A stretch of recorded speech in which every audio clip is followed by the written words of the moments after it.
My opponent says he's not going to cut anything from education. He's going to fight for this district to have every penny that it needs, but he wants to cut taxes across the board.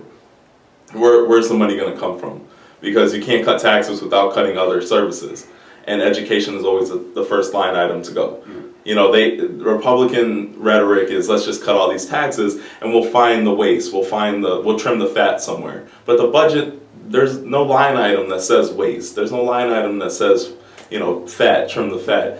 So you got to cut it from somewhere. So instead of saying this soundbite, I want to make sure that we are actually investing in education, not just so our district has everything that it needs, because our district deserves to have every bit as much that we need to give our kids the best success and tools, but we need to make sure everywhere in Connecticut is thriving. Because if our cities and rural areas, if our district is getting money from them, then that's doing a disservice to us and them. Because in order for us to survive, the Connecticut has to be thriving. So we need to make sure that the education cost sharing does take into full account the whole demographics and all the needs of a community, but that we're properly funding education.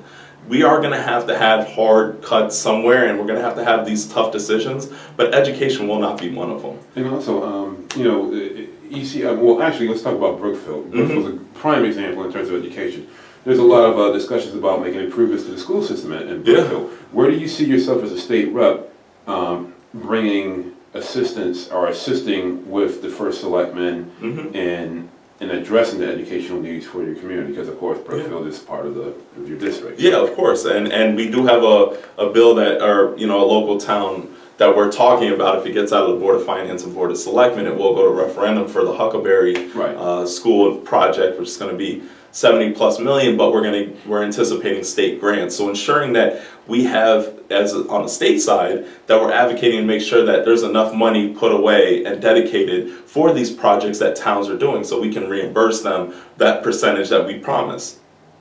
Second, we need to make sure that the money that we tell municipalities that they're going to get, that we follow through. We can't cut halfway into the cycle and say, oh, matter of fact, we said you were going to get $2 million, you're going to get $1 million. We can't do that. What we say, we need to follow those obligations. And three, you have a platform, you have to use it. You have to vocalize, you have to knock on doors, you have to call people in order to pass it in the referendum, because passing it and putting all that work means nothing if the town won't vote for it.